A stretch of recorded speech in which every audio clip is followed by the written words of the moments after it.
This film really made me question everything I've ever done in video games, such as Grand Theft Auto or Call of Duty. Rest in peace, those NPC souls.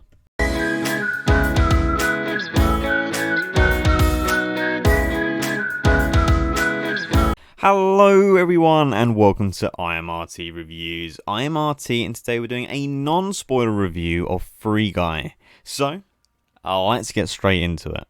So Free Guy stars Ryan Reynolds, Taika Waititi, who is one of my faves, Jodie Comer and Joe Keery in this film that's based around an NPC gaining consciousness in this game world, and this game world is pretty much the world of Grand Theft Auto as it's full of crime, people robbing banks and murdering each other.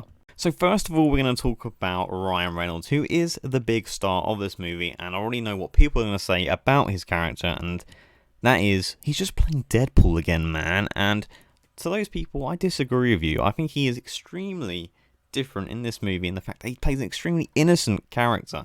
The way this character lives his life, it's very innocent, his humour and everything like that. And it's only rated 12 in this movie, so it's not got that dark humour that Deadpool has, and he's an NPC, so he has programmed personality traits that Ryan Reynolds has to come across with, and he does a very good job with it. He plays extremely well, and I know, people are just going to see, Ryan Reynolds' charm on screen and be like, that's Deadpool, but I think he is very different in this movie, and he does an extremely good job. Jodie Comer and Joe Keery's characters are the two characters that the film really want us to care about, but I didn't find myself invested in their story very much at all, as a lot of it is based in the real world, and when you've got a really incredible tone set in the gaming world, where it's full of energy, full of fun, and you cut back to the real world, which is extremely boring, you find yourself just wanting to go back to the real world, the game world, all of the time, which is the same flaws that I had with Ready Player One. Every time we were out of the game world, I was like, can we just go back to that now? And I'm not saying that they didn't perform very well. Both Jodie Comer and Joe Keery were extremely good in this movie. It's just that I wasn't very interested in their story because I just wanted to be in the game world the entire time, because that's where it was at its most fun.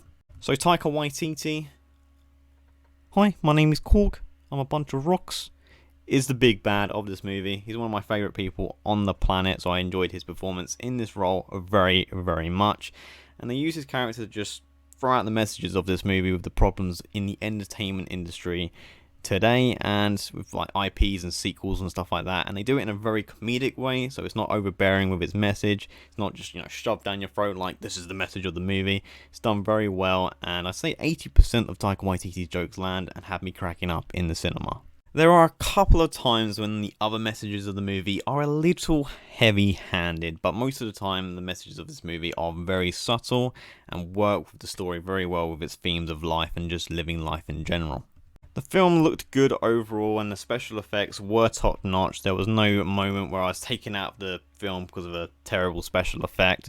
The film is shot well, but there was nothing that really made me think, oh my god, that was so creative, that was so cool, I'm going to be thinking about that for ages. It's very basic in how it's shot, the direction is pretty basic in general. There's nothing really that stood out to me on screen, but it is serviceable and does a job for the movie. The action for the most part in this movie is good, but there were a few hand-to-hand combat scenes where it was a bit slow and clunky, where I was thinking maybe just get a stunt double in for this bit, make the action a bit cooler, but we got what we got, and there was a few big crowd-pleasing moments in this movie that did get a few cheers out of the audience that I was with, and I will say they were very fun moments. Overall, I think Free Guy is a fun, crowd-pleasing time at the cinema, and I would highly recommend checking this one out, especially at the cinema, so you get the audience reaction to the really cool moments. It's not a perfect movie, but it is a fun one, so that's why I do recommend seeing it. So they are my thoughts on Free Guy. Let me know down in the comments below if you'll be checking this movie out, and if you have already seen it, let me know as well. And if you did enjoy this review, please give it a like, subscribe, and I'll see you next time.